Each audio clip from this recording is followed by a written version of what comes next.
সার্বভৌমত্ব ও দেশমাতৃকার সুরক্ষায় সর্বোচ্চ ত্যাগ স্বীকারের শপথ নিয়ে বাংলাদেশ নৌবাহিনীতে যোগ দিলেন ১০০ জন নবীন কর্মকর্তা।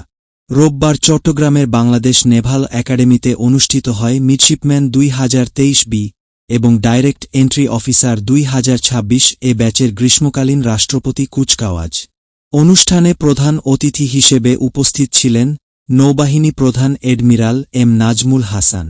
কুচকাওয়াজ শেষে ৫৪ জন মিডশিপম্যান ও ৭ জন ডাইরেক্ট এন্ট্রি অফিসার কমিশন লাভ করেন। নবীন কর্মকর্তাদের মধ্যে রয়েছেন ৫ জন নারী ও ২ জন বিদেশি কর্মকর্তা। অনুষ্ঠানে বিভিন্ন ক্ষেত্রে কৃতিত্বের জন্য পদক প্রদান করা হয়।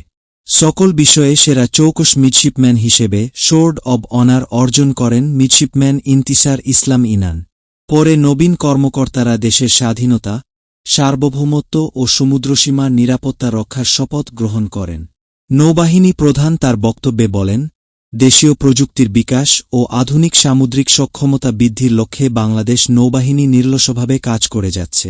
পাশাপাশি তিনি নবীন কর্মকর্তাদের সততা, নিষ্ঠা ও আত্মত্যাগের আদর্শে উজ্জীবিত হয়ে দেশের সেবায় আত্মনিয়োগের আহ্বান জানান।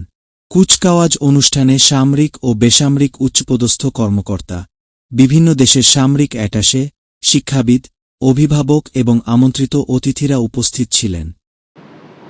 সম্মানিত অতিথিবৃন্দ, শান্তিতে সংগ্রামে সমুদ্রে দুর্জয় এই মূলমন্ত্রকে উপজীব্য করে বাংলাদেশ নৌবাহিনী দেশের স্বাধীনতা ও সার্বভৌমত্ব রক্ষায় নিরবচ্ছিন্নভাবে দায়িত্ব পালন করে চলেছে। দেশের সমুদ্র সীমা রক্ষা, সমুদ্র সম্পদের আহরণ, সামুদ্রিক নিরাপত্তা নিশ্চিতকরণ, দুর্যোগকালীন সময়ে ত্রাণ সহায়তা প্রদান, শান্তিরক্ষা মিশনে অংশগ্রহণ এবং আন্তর্জাতিক অঙ্গনে দেশের ভাবমূর্তি উজ্জ্বল করতে নৌবাহিনী সর্বতৎপর থেকে গুরুত্বপূর্ণ ভূমিকা পালন করছে।